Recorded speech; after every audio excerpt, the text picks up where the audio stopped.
वो फूल बेचेगा वो जो जाहिल है, चादर बेचेगा वो जो जाहिल है। रजा के खानदान का उनका बेटा फूल नहीं बेचेगा, चादर नहीं बेचेगा। जब जब लोग कहते हैं अब अजहरी मियां के बाद कौन होगा, कायदे मिल्लत ने हिंदुस्तान का दौरा करके लाखों के हुजूम में बता दिया कि रजा के खानदान पे गौसे आजम का हाथ है। यहाँ जाहिलों की सरदारी कभी ना होगी। अभी कई 100 साल तक रजा के खानदान से इल्म का जौहर निकलेगा। आला हजरत के बाद मुफ्ती आजम हिंद आ गए, जबान बंद हो गई। मुफ्ती आजम हिंद के बाद मुफस्सिर आजम हिंद आए, जबान बंद हो गई। मुफस्सिर आजम हिंद का बेटा अख्तर रजा खां अजहरी ने तो सारा रिकॉर्ड बना लिया, तकवा का रिकॉर्ड, तहरीर का रिकॉर्ड, यहाँ तक के जाते जाते जनाजा का रिकॉर्ड बना के बता दिया। जो सादा रहता है, सिंपल रहता है, दीन का काम करता है, अल्लाह के फरिश्तों की तादाद तो अल्लाह जाने, अल्लाह के बंदे करोड़ की तादाद में उनके आखिरी जुलूस में शरीक हो जाते हैं, ताकि जमींदारी से ही इज्जत नहीं मिलती। जो दीन का काम करता है अल्लाह ताला हर दिल में उनकी इज्जतों को अता फरमा देता है।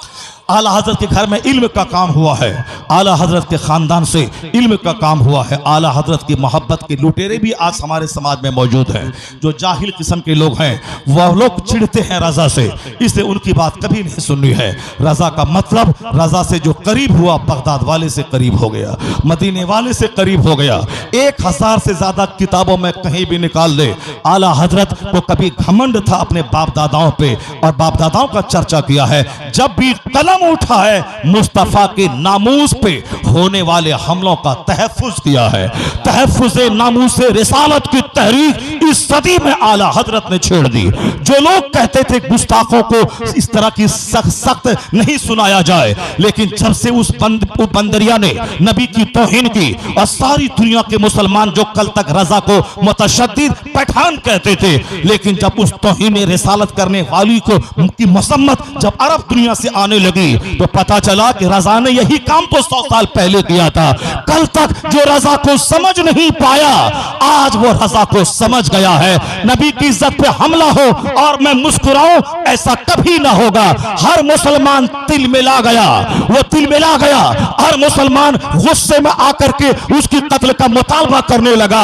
मुतालबा उनका था, उस मुतालबे में तहरीक इमाम अहमद रजा का फाज़िल बरेलवी की थी। आला हजरत की तहरीक धीरे धीरे जवान हो रही है। इसलिए कभी भी जो लोग इधर भी उधर भी दोनों तरफ पानी मारते रहे, सांप भी ठीक है, सपेरा भी ठीक है, गुड़ भी ठीक है, गोबर भी ठीक है, ऐसा नहीं होता। ठीक तो या तो गोबर होगा या फिर गुड़, और गोबर क्या है सबको मालूम है। सांप और सपेरा दोनों नहीं है। सांप से का मुंह चूमेंगे तो आप मर जाएंगे, और अगर बदअकीदा बदमज़हबों से दोस्ती करेंगे तो आपका ईमान मर जाएगा। इसलिए खबरदार, इस दोनों तरफ पानी मत मारिए। यकगीर मोहकम दरगीर, एक रस्सी को मजबूती से थामिए, उसी को पकड़े रहिए। और यह मसलक आला हजरत ऐसी रस्सी है जो इसको थामेगा, ईमान भी निखरेगा, अमल भी संवरेगा, वही सच्चा आशिक रसूल बन जाएगा। और जब वह सच्चा आशिक रसूल बनेगा तो यहाँ भी मजे की जिंदगी होगी, और मरने के बाद फिर मजे से जन्नत में घूमेगा और टहलेगा। दोनों जहान की खुशहाली मुस्तफा की गुलामी में है। यह गुलामी का पैगाम सबसे ज्यादा आला हजरत की तहरीरों में है। इसलिए मसलक के आला हजरत को आज वो इस्तेकाम मिला कि हर जगहों पे रजा का चर्चा, यह मदरसों से ज्यादा कॉलेज स्कूल में रजा का चर्चा। यही वजह है सारी दुनिया में दूसरे लोगों के चिराग बुझ गए, उनकी तहरीक बुझ गई, उनका नाम लेने वाला खत्म हो गया। कौन था अलीगढ़ की तहरीक का बानी, नाम खत्म हो गया। नदवा के कौन लोग थे कोई नहीं जानता, सहारनपुर के कौन लोग थे कोई नहीं जानता, मगर रजा का इल्म का जादू आज सबके सर चढ़ के बोल रहा है। अरब दुनिया में भी रजा की किताबें छप रही हैं। 100 साल गुजर जाने के बाद आज भी उनकी किताबों से हजारों लोग फैज़याब हो रहे हैं। इसलिए कहने वालों ने कुछ कहा, अगलों ने तो लिखा है बहुत इल्म तीर पे, जो कुछ है इस सदी में तन्हा रजा का है, तन्हा रजा का है। और फिर जो भी आला हजरत से चूहा और जला, सब उनसे जलने वालों के गुल हो गए चिराग, और सब उनसे जलने वालों के गुल हो गए चिराग। अहमद रजा की शम्मा फरोजा है आज भी, उसी का जलवा है। मस्जिदों में उनका ही सलाम पढ़ा जाता है, बगदाद मोहल्ला में उसी का कसीदा गौसिया पढ़ा जाता है, मदीने मुनव्वरा में कसीदा उन्हीं का पढ़ा जाता है। वाह क्या जुदो करम है है शहे बता तेरा, नहीं सुनता ही नहीं मांगने वाला तेरा। मुस्तफ़ा जान रहमत पे लाखों सलाम, काबे के बदरुद या तुम पे करोड़ों दरूद। इसलिए हमारे उलमा पागल नहीं है कि मस्जिदों में, मदरसों में, जलसों में खिताब का मौजू आला हजरत बनाते हैं। वह जानते हैं कि आला हजरत के सुन्नतों के पाबंद ऐसे जो सच्ची मोहब्बत करेगा वो आला हजरत की के तरीके पे अमल करके सुन्नतों का पाबंद हो जाएगा। हमको कोई गाली दे दे तो हम बर्दाश्त नहीं करते हैं, हमारे पीर को कोई गाली दे दे हम अपने पीर की तौहीन बर्दाश्त नहीं करते हैं, चाहे हम सुन्नत पे चले न चले, मगर पीर के लिए लड़ाई करते हैं। आला हजरत के शान में गुस्ताखी हुई, मुकफ्फिरुल मुस्लिमीन कहा गया, ये मुसलमानों को काफिर बनाते हैं, ये मुतशद्दिद पैठान है, इनके मजाज में गर्मी है। आला हजरत के मुरीदों ने कहा हुजूर केस कर देंगे इनके खिलाफ। आला हजरत ने कहा क्यों केस करें? कहा उन्होंने तौहीन आमेज जुमले लिखे हैं। आला हजरत अंदर गए, वहां से एक पोटली खतों लाकर दिया, कहा इसको पढ़िए। वो किसी मुजद्दिद आजम है, कहीं शेखुल इस्लाम लिखा है, कहीं कुतुबुल इरशाद लिखा है। कहा पहले इनको इनाम दीजिए, उसके बाद उनके खिलाफ केस कीजिएगा। आला हजरत ने कहा ना मुझे तनकीद से कोई फर्क पड़ता है, ना तारीफ से मैं खुश होता हूं, ना तनकीद से मैं दुखी होता हूं। मेरी नजर यही है कि मैं किस तरह पहरादार बनकर मुस्तफा के नामूस का पहरा दो, मैं इस्लाम पे होने वाले हमलों का दिफा करो। मेरी नजर इसी मकसद पे है, ना तारीफ से खुश होता हूं, ना तनकीद से मैं नाराज होता हूं। यह आला हजरत का मिशन है। आज भी अगर पीराने कबार इस पर अमल करे कि चाहे कोई हजार कोई गाली दे, मैं अपने मिशन पे लगा रहा हूं, काम होगा। यहां तो नाम नहीं लिया तो पीर को नाराजगी हो जाती है। साहब अगर उनका नाम नहीं लिया पूरे इलाके से उखाड़ देने की धमकी देने लगता है। जिसका सीना इतना मोटा हो, नफ्स इतना मोटा हो, जो तारीफ पसंद हो, वह पीर कभी नहीं हो सकता।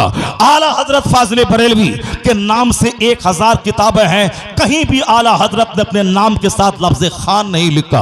अहमद रजा खां, अहमद रजा खां, अहमद रजा खां। हम लोग तो खान पे फख्र करते हैं, हम लोग खान अगर कोई बोलता है तो मजा मिलता है, चलो बहादुर बोल रहा है। आला हजरत तो खाटी पठान थे, कबीले बड़हेज के पठान थे।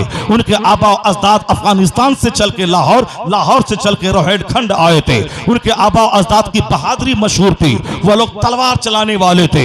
हिंदुस्तान की दिल्ली के बादशाह उन लोगों को बुलाया था, इस इलाके में उनका मामला सर किया तो पूरे इलाके की जमीन बतौर जागीर आला हजरत के खानदान को दे दी।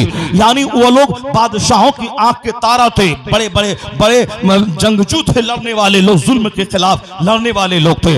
आला हजरत उन्हीं बहादुरों के खानदान में पैदा हुए। खान बहादुर इसी लोग कहते हैं, वह खाटी पठान थे अफगानिस्तान के, लेकिन कभी भी अपने नाम के साथ लफ्ज खान नहीं लिखा। किसी ने पूछा हुजूर लफ्ज खान क्यों नहीं लिखते हैं? फतवा रजिया उठा के देख लें, अव्वल जिल्द से लेकर आज जो 32 जिल्दों में वह फतवा की किताब है और कई हजार 7000 से ज्यादा फतवा मौजूद है, उसमें आप देखें कहीं भी अहमद रजा खान नहीं लिखा हुआ है, फकीर अहमद रजा कादरी लिखा है। अहमद रजा कादरी खान कहीं नहीं है। कहा हुजूर खान क्यों नहीं लिखा? अब तो खान है। आपने क्या कहा था? लफ्ज खान से घमंड की बू आती है। अल्लाहु समद। लफ्ज खान से घमंड की बू आती है, इसलिए मैं नहीं चाहता कि लफ्ज खान में लिखूं।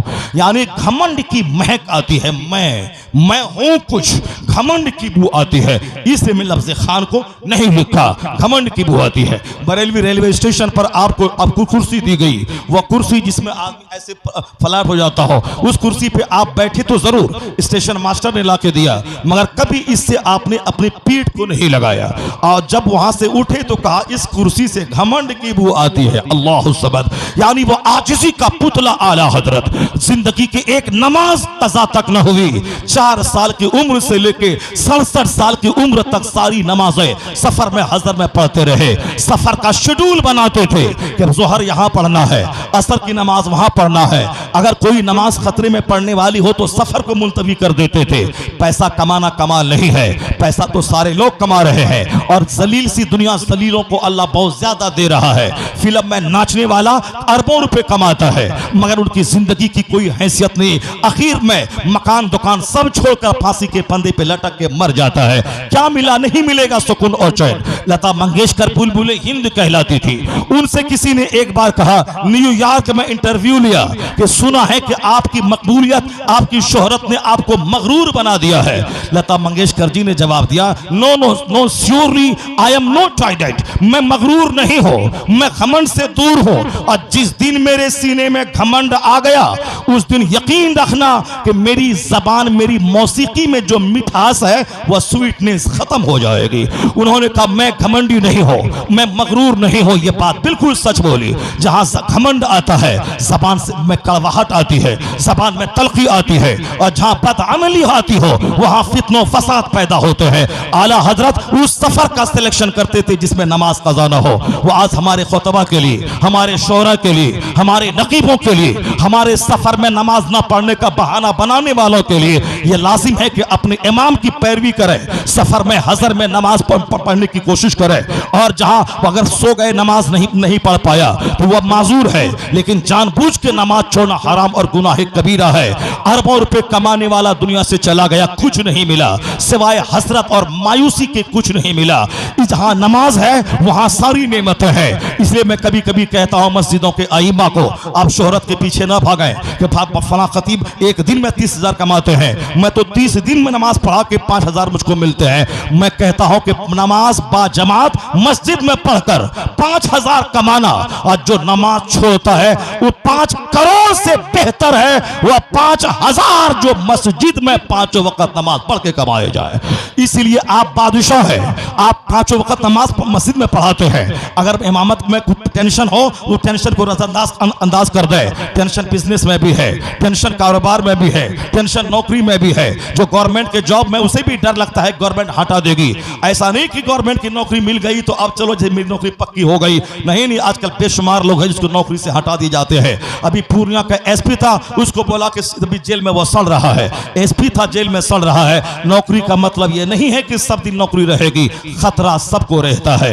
इसलिए आप ये मत समझें कि इमामत में मैं रहता हूं तो हमेशा नौकरी के छूटने का डर रहता है। नौकरी समझ के कभी इमामत नहीं करें, खिदमत दीन समझ के करें, वक्त का पैसा उससे लें, उसी पे सब्र करें। इमामत से जो हटा वह शेखुल हदीस क्यों न रहे। अगर वह 5 वक्त पढ़ भी ले मगर सफ़े अव्वल में 5 जमात नमाज उनको नहीं मिल पाती है। कभी जोहर पढ़े तो असर गायब, कभी असर पढ़े तो मगरिब गायब। जो खतीब है नमाज पढ़ते, जो नहीं पढ़ते उसकी बात मैं नहीं करता। वो जो नमाज पढ़ते हैं वह कभी एयरपोर्ट पे, कभी रेलवे स्टेशन पे, कभी घर में, और कभी फजर पढ़े तो जोहर गायब, कभी साहब जोहर पढ़े तो असर गायब। ये होता है जो नमाज पढ़ते हैं, जो पढ़ते हैं उनका ये हाल है। मगर ये इमामत की बरकत है कि बाजमात 5 वक्त मस्जिद में नमाज पढ़ना है। यह इतनी बड़ी सादत है कि नमाज छोड़ के 50 करोड़ कमाना एक तरफ, और मस्जिद में नमाज पढ़ के 5,000 कमाना एक तरफ। इसको इस नुक्ते से देखेंगे तो इमामत करना सबसे बड़ा काम, सबसे बड़ी सादत नजर आएगी। हाँ, पैसे के हिसाब से देखेंगे तो पैसा भी नहीं मिलेगा, और जो सादत मिलनी चाहिए वह भी नहीं मिलेगी। पैसा तो उनके पास चला गया, आपके हिस्से में सिवाय शिकायत के, सिवाय गीबत के, और सिवाय दौलतों की हसरत के कुछ नहीं मिला। सब्र करें और दिन की खिदमत के हिसाब के लिए आप काम करें। और दूसरा काम, फजर से लेकर जोहर तक के बीच में 8 घंटे स्कूल में पढ़ाएं, मदरसे में पढ़ाएं, और कोई मेहनत मुशक्कत करके बिजनेस करें, और माल भी होगा, इबादत भी हो जाएगी। अब बिला वजह सोशल मीडिया पे इमामत की तनख्वाह बढ़ाइए, तनख्वाह बढ़ाइए, तनख्वाह बढ़ाइए। ये 30 दिन जो खाना खिलाते हैं ये बहुत बड़ी बात है। ये जो गरीब लोग हैं 100-100 रुपए चंदा देके 5,000 तनख्वाह देते हैं, बहुत बड़ी बात है। वरना इमामत करते हैं उसकी तनख्वाह की क्या जरूरत है, मगर मस्जिदों को चलाने के लिए वो तनख्वाह देते हैं। ये बेचारे खुद गरीब मजदूर मुफलिस किस्म के लोग हैं, 25,000 रुपए महाना कहां से लाके आपको देंगे। आप फजर से लेकर जोहर तक आजाद हैं, किताबों का मुताला करें, मदरसे में जाके पढ़ाएं, वहां से 10,000 कमाएं, मस्जिद से मिले, दोनों तरफ से मिल करके एक खुशहाल जिंदगी गुजारें। बिजनेस करें 8 घंटे बैठ करके, मेहनत करें, मेहनत की जगह है। वरना खाएंगे सोएंगे तो पेट तो ऊंचा हो ही जाएगा, बदन हाथ तो मोटा हो ही जाएगा। बता दे कि आपको कितना अच्छा मौका अल्लाह ने दिया है। फजर के बाद आप वहीं तस्बीह पढ़ें, इशराक पढ़ लें, चाश्त आप पढ़ लें, आप अवाबीन पढ़ लें, तहज्जुद की नमाज पढ़ लें। आप जाड़ी की लंबी रात है, 10 घंटा सोते हैं, 6 घंटा सो के तहज्जुद पढ़ लें। आप मस्जिद में रहते हैं, जो बेचारा घूमता रहता है वो क्या पढ़ेगा? आप तो चाहे तो इमामत भी करके कुतुब बन जाए, वली बन जाए। आप चाहे तो साहब नेक आप फूंक दें दीवार को, दीवार सोने की बन जाए। लेकिन ये क्वालिटी पैदा क्यों नहीं होगी? इसलिए नहीं होगी, फजर पढ़ना है, सो जाना है, तनख्वाह बढ़ाता ही नहीं पब्लिक। हम कैसे मुताला करें? तनख्वाह नहीं बढ़ाती है पब्लिक, तो जोहर पढ़े सो जाए, असर पढ़े सो जाए, मगरिब पढ़े सो जाए। पेट भी भारी होगा, बदन भी भारी होगा, न पैसा ही मिलेगा न तकवा ही मिलेगा। वहां मौका है तहज्जुद पढ़ने का, मौका है इशराक पढ़ने का। दुनिया मिले ना मिले, कम से कम ये सआदत तो मिल जाए। मैदान महशर में देखेंगे जिन लोगों ने नमाजें छोड़कर अरबों रुपए कमाया, किस कदर रुसवाई होगी वहां देखेंगे। और ये साहब अगर उन्होंने 5000 कमा के सब्र करके उस मुसल्ला को पकड़े रहा, जो इनामात से नवाजे जाएंगे, इनका सजदा, इनकी अमामत, इनका तहज्जुद, इनका इशराक, इनकी चास जो बुलंद मर्तबे पर पहुंचा देगी। ये खतीब भी बोलेंगे काश मैं किताबत नहीं करता, इमामत करता, ताकि जो दर्जा इनको मिला है वो दर्जा मुझे भी मिल गया होता। आखिरत रूही तौर पर सोचेंगे तो दुनिया में जीना आसान हो जाएगा। आप भी किसी दूसरे मालदारों को देखेंगे तो दौलत तो नहीं आएगी, हसरत के साथ मर जाएंगे। और अगर आखिरत के नुक्ते नजर से नमाज तकवा पे ध्यान रखें, झूठ फरेब हराम से बचा करें, अगर जन्नत हाथ में है तो सोने का महल रहे काफिरों के पास, आप रहे किराए के मकान में, सोने का महल भी छोड़ के कब्र में जाना है, किराए का मकान छोड़ के भी कब्र में जाना है। जब मंजिल एक ही है कब्र, तो सोने के घर में रहे या साफ फूस के घर में रहे या किराए के घर में रहे, सब बराबर है। आखिरत से हट के सोचा तो जहर खा के मरना होगा, बाईपास सर्जरी करनी पड़ेगी, स्टेंट लगाना पड़ेगा, फांसी के फंदे पे लटकना पड़ेगा, नहीं तो चेहरा काला रहेगा, दूसरे पैसे वाले को देख करके हसरत करते रहेंगे। और इसी तरह से मायूस डिप्रेशन का मरीज होके न दुनिया मिली और इबादत भी नहीं है तो उक़बा भी नहीं मिलेगा। दोनों जहान की तबाही आखिरत और सुन्नत से हट के जीने में है, और दोनों जहान की खुशहाली आखिरत, इबादत और जन्नत की रोशनी में जीने में दोनों जहान की खुशहाली है।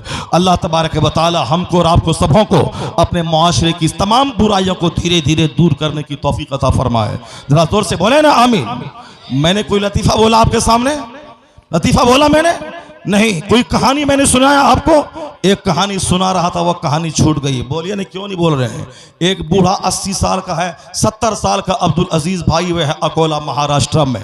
मैं परसों उनके पास था, तकरीबन 3 घंटे के करीब मेरी तकरीर हुई। वह रास्ते में जब उनकी कीमती कार से मैं उनके करोड़ों के बंगले में जाने लगा, वह बोला मौलाना साहब आपने वह वाक़या को छोड़ दिया है, एक वाक़या जो मौला अली वाला उठाया उसको छोड़ दिया है। मैंने कहा मेरी तकरीर के सुनने का हक तो आप ही अदा करते हो। वह बोला कि मुफ्ती हम्माद साहब के साथ आप बहुत तकरीर कर रहे हैं, क्या बात है? बहुत तकरीर कर रहे हैं, उनको बहुत तकरीर कर रहे हैं, तकरीर उनकी मैं सुनता हूँ और आपकी तकरीर बहुत तारीफ़ करते हैं आपकी। मैंने कहा कहाँ सुन? बोला मैं यूट्यूब में देख रहा हूँ, आप कहाँ वहाँ पर रहे, वहाँ बोले और आप उस तकरीर में ये बोले, उस तकरीर में सलमान अजहरी पे आपने उनके लिबास पे अटैक किया, आपने ऐसा किया, मैंने आपने वैसा किया, आपने शायर के बोला। मैंने कहा यार हिंदुस्तान में जितने लाख लोग मेरी तकरीर सुनते हैं, सबसे ज़्यादा हर लाइन ब लाइन पे नज़र तो आप ही की रहती है।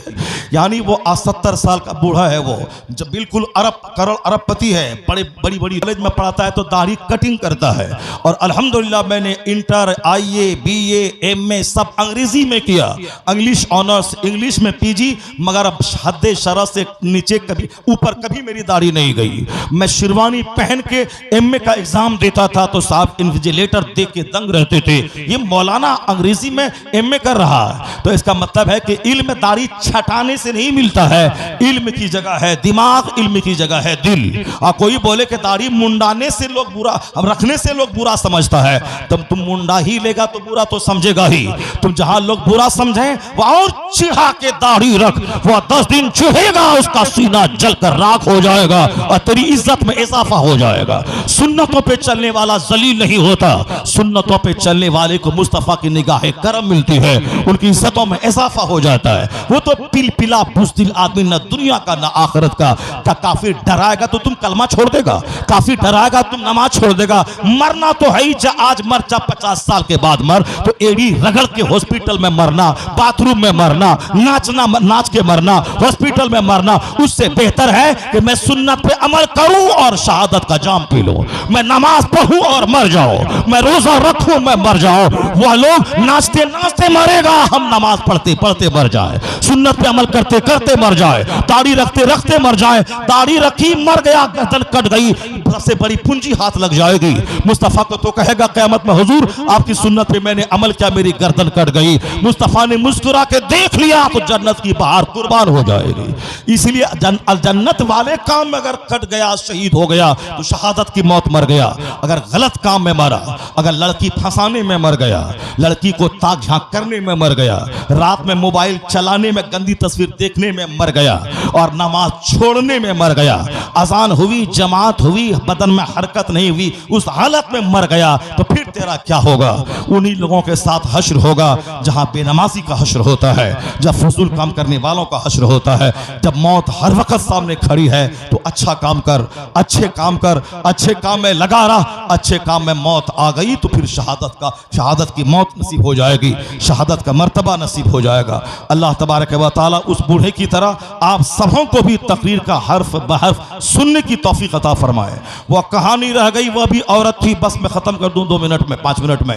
मदीने की खातून है, शौहर उनका सरहद पे है, 27 साल गुजर गए। अगले साल जाएं, अगले साल जाएं, अगले साल जाएं, बस अब जाने वाले हैं। अब इस्लाम ने आवाज दी, चले गए सरहद पे। 27 साल गुजर गए। 27 साल के बाद वापस जब मदीना हुए हैं, मदीने में सबसे पहले रोज़े रसूल पे हाजिरी दी। 27 साल के बाद वापसी हुई है। 27 साल तक पेट के लिए नहीं थे, इस्लाम बचाने के लिए सरहद पे दुश्मनों से जंग करने में थे। वहां से लौट के आए, पहले नबी के रोजे पे सलाम पढ़ा। मस्जिद नबवी में उलमा की जमात बैठी थी और शेखुल हदीस उलमा को इल्म हदीस का दर्स दे रहे थे। वह भी वहां बैठ गए मुजाहिद इस्लाम और दर्स हदीस सुनने लगे। दिल में ख्याल आया, काश इन उलमाए मदीना को पढ़ाने वाला शेखुल हदीस जो इस मर्तबे पे बैठा है, मसनद पर बैठकर उलमा को हदीस पढ़ा रहा है, काश ये मेरा बेटा होता, मेरी नस्लें फख्र करती, मेरा दिमाग, मेरा जिस्म, मेरा वजूद, आने वाली नस्लें हमारी सब गदगद हो जाती। काश अगर ये मेरा बेटा होता।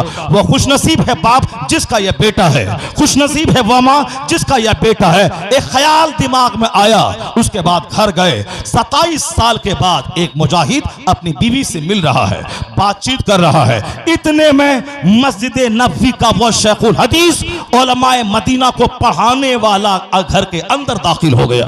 जब घर के अंदर दाखिल हुआ और वह उनसे उलझ गए। कौन? वो मुजाहिद शेखुल हदीस से उलझ गए। जिसकी तरह औलाद की तमन्ना की थी, वह लोग जो अपने पीर मुर्शिद को घर में घुसाते हैं और मसलक आला हजरत के खिलाफ काम करते हैं, और फिर 2-4 महीने के बाद वही झूठा पीर वह उनकी अपनी मुरीदनी को रेप करके हामिला कर देता है। उसके बाद तब तलवार लेके ढूंढते हैं। पहले मैंने कहा कि नमाज छोड़ना हराम है, तेरा पीर दाढ़ी मूंढता है, स्कूल का प्रोफेसर है, तो क्या हुआ? मगर तेरा पीर जाहिल है, शरीयत का मजाक उड़ाने वाला, और जाहिल पीर नहीं हो सकता। वह मुझको बोलता था आप मौलाना है, इसी तरह की बातें बोलते हैं, लड़ाई लगाते हैं। आप हमारा पीर प्रोफेसर है, वह बहुत जानकार है, बहुत इल्म में जानता है। आज से 30 साल पहले की बात है, वह मेरे तजर्बे की बात है। वह उस लड़के को मैंने कहा था तेरा पीर तेरे घर में रहता है, नमाज पढ़ने नहीं आता, हफ्ता दिन घर में रहता है, वह शरीयत का मजाक उड़ाता है, वह पीर कभी ना होगा, वह दाढ़ी छटाता है, पीर कभी ना होगा। नहीं, हमारे पीर को बुरा मत कहिए, वह पटना कॉलेज का प्रोफेसर है और वह बहुत बड़ा जानकार है। आज से 30 साल पहले मेरी उम्र उस वक्त में 20-25 साल की थी। उस वक्त की बात है। 3-4 महीने के बाद जब मैं वापस आया, उस लड़के के बारे में मैंने पूछा उसका क्या हाल है। कहा वो लड़का अब छुरी लेके अपने पीर को ढूंढ रहा है, पीर मिले तो काट दो, पीर पीर मिले तो उसकी गर्दन उड़ा दो। मैंने कहा क्यों? कहा उसके पीर ने उसकी जवान बहन को रेप करके हामिला कर दिया। जब बहन हामिला हुई तब समझ में आया कि जाहिलों का मसलक क्या है, मसलक आला हजरत क्या है। शरीयत पर जब तक अमल न हो उस वक्त तक किसी के हाथ में हाथ मत दे। दाढ़ी मूंडने वाला, छटाने वाला कभी पीर न होगा। नमाज आम तौर पर छोड़ने वाला कभी पीर न होगा। मसलक आला हजरत है औरतों से पर्दा, चाहे मुरीद भी क्यों न हो, शागिर्दनी क्यों न हो, उससे पर्दा करना है। वह मदीने का मुजाहिद जिस शेखुल हदीस को देखकर उन बेटा होने की तमन्ना किया था, काश मेरा बेटा हो जाता, वह उनके घर में जब दाखिल हुए उनको तो बढ़ करके इस्तकबाल करना चाहिए, आइए बैठ जाइए, आइए आराम से रहिए। नहीं, गैरत इस्लामी ने उसको अंदर से झंझोड़ा। उसने शेखुल हदीस से कहा कि आप मेरे घर में कैसे दाखिल हो गए, बगैर इजाजत के कैसे दाखिल हुए? शेखुल हदीस कहने लगे आप ये बताएं कि आप मेरे घर में कैसे दाखिल हो गए। सुभान अल्लाह, आप मेरे घर में कैसे दाखिल हो गए? अपनी बीवी को हामिला छोड़कर इस्लाम का मुजाहिद 27 साल तक जंग करता रहा और अपनी बीवी को सोने के सिक्के देकर वो गया था कि इससे जरूरतन खर्च करते रहना। 27 साल के बाद जब लौट के आया है और मदीने का शेखुल हदीस जब उसके घर में दाखिल हुआ और कहा आप यहां कैसे, तो शेखुल हदीस बोले आप यहां कैसे? जब दोनों में तकरार हुई, अंदर से मां कहती है अपने शौहर से, मां कहती है अपने बेटे से, शेखुल हदीस से कि बेटा ये तुम्हारे बाप है जो 27 साल के बाद वापस आए हैं, और उनसे कहते हैं शौहरे नामदार ये आपका बेटा है जो मेरे शिकम में छोड़ के आप गए थे, और जो आपने अशरफियां छोड़ी थी उन्हीं अशरफियों का इस्तेमाल मैंने आपके बेटे की तालीम और तरबियत पे किया है जो आज शेख मदीना की सूरत में मौजूद है। जब मां 27 साल अपने सर से लेके पांव तक अपनी इज्जत की हिफाजत करने वाली हो और अपने बेटे को तमाम सोने के सिक्के पढ़ाने में खर्च कर देने वाली हो, 27 साल शौहर के बगैर रहकर न सर के बाल न चेहरे की एक झलक अजनबी मर्द को दिखाने वाली हो, और मुजाहिद 27 साल बाहर रह के इस्लाम बचाने वाला हो, वह बेटा जो शेख मदीना था वह कोई आम नहीं था, वह दुनिया के 10 टॉप मुहद्दिसीन में एक नाम हजरत रबीअतुर राय का जो आता है। जब बाप मुजाहिद हो और मां 27 साल इज्जत की हिफाजत करने वाली, बच्चों को पढ़ाने वाली हो, उसी का बेटा मुहद्दिसीन का सरदार रबीअतुर राय पैदा होता है। माँ भी माँ लाजवाब है, बाप लाज। मेरी माँ बहन बेटियों को सबक हासिल करना चाहिए। कहाँ रबीअतुर राय, कहाँ उनकी माँ, कहाँ इस महफिल में आज 1100 साल के बाद उनका चर्चा कैसे हो रहा है। जब आप भी कुछ ऐसी यादगार छोड़ के दुनिया से जाएं तो आपके औलाद आपकी निशानी हो और आने वाला समाज आपको याद करे। अगर आपने कुछ नहीं छोड़ के गया तो कोई समाज याद नहीं करने वाला है। अरबपति चले गए, कोई पूछने वाला नहीं है। खरबों का मकान छोड़ के गया, कोई याद करने वाला नहीं है। असल में है दीनदारी, असल में है अच्छा काम। जो काम करेगा उसी को दुनिया याद रखती है। आला हजरत ने चूंकि दीन का काम किया है इसलिए आज सारा जमाना उनको याद रखता है। ताजुश शरिया ने 4 साल की उम्र से लेकर 75 साल की उम्र तक नमाजें पढ़कर, मुरीदों को नमाज पढ़वा कर, सफर में हजर में दिन की खिदमत करके सारी जिंदगी दीन के लिए डोनेट कर दिया। इसीलिए आज दुनिया उनके नाम सुनने के बाद वजद में आ जाती है। वो खिताबत का रंग है ताजुश शरिया का नाम, मजलिसों की जीनत है ताजुश शरिया का नाम। वह तकरीर अधूरी रहती है जिसमें उनका नाम न लिया जाए। वह महफिल वो रंग रोगन से भरपूर हो जाती है जिसमें ताजुश शरिया का नाम लिया जाए। जब नाम में इतना कमाल है तो उनकी ज़ात में कितना कमाल होगा। इसलिए कुछ ऐसी यादगारें छोड़ के जाइए कि आपकी औलाद याद करे, आपका समाज आपको याद करे। अल्लाह तबारक व तआला हमको और आपको सबों को अपने दीनों मसलक पर मजबूती से कायम रहने की तौफीक अता फरमाए। तमाम बदअक़ीदों बद मजहबों से दूर रहने की तौफीक अता फरमाए। अल्लाह ताला मरते वक्त हम सबों की ज़बान पे कलमा जारी फरमाए। अल्लाह ताला हम सबों को महफिल में बैठकर अपने ख़तीब खुसूसी की तकरीर सुनने की तौफीक अता फरमाए। मैं चला जाऊँगा चूँकि मैं 8 दिन के बाद आया हूँ, मगर आप सब के सब बैठे रहेंगे और अपने ख़तीब की तकरीर सुन के दुआ में शरीक होके जाएंगे। आज हमें दुआ की ज़रूरत है, आज हमारी ज़िंदगी बेरंग है, दुआ की ज़रूरत है। जहाँ 40 मुसलमान रहें एक अल्लाह का वली होता है, जहाँ 40 मौलाना रहें वहाँ ज़रूर कोई न कोई इलाके का कुतुब होता है। इसीलिए इन कुतुब की मौजूदगी में, अल्लाह के नेक बंदों की मौजूदगी में दुआ करें। जब दुआ अच्छी हो तो उस दुआ में अपने अब दिल से भी आप दुआ करते रहें, अपनी उलझनों के बारे में, मुसीबतों के बारे में। महफिल में दुआ कबूल होती है जहाँ आमीन कहने वाले सैकड़ों लोग रहें। मगर हमारी ट्रेजिडी है कि जब दुआ की घड़ी आती है सारा मजमा साफ हो जाता है। और तो आज तो गनीमत है मुफ्ती आबिद साहब को मैं दाद दूं, और मौलाना साहब क्या नाम है जिन्होंने जैसा करवाया, दिलशाद साहब, मैं इनको दाद देता हूँ। आज कोई ठुमकीदार झुमका वाला शायर को नहीं बुलाया इन्होंने, और अल्हम्दुलिल्लाह आज सिर्फ खती खिताबत ही हो रही है और सब लोग सुन। ऐसे सारे जलसे वाले, ये बेकार की बात है कि साहब ठुमका वाला अगर नात खां नहीं आए तो जलसा नहीं जमेगा। अभी 1:45 बज रहे हैं, 1:45 तक में मेरी तकरीर हुई, और फिर इसके पहले मुस्तफा अरशद साहब की तकरीर हुई और ताबुन काम हुआ, और उसके बाद फिर अभी मुफ्ती साहब की तकरीर होगी 1-1.5 घंटे। अब जलसा बग़ैर उनके बिल्कुल कामयाब रहा आपका। ये उनका दावा गलत है कि शायरों से जलसा जम जाता है, ऐसा कुछ नहीं है।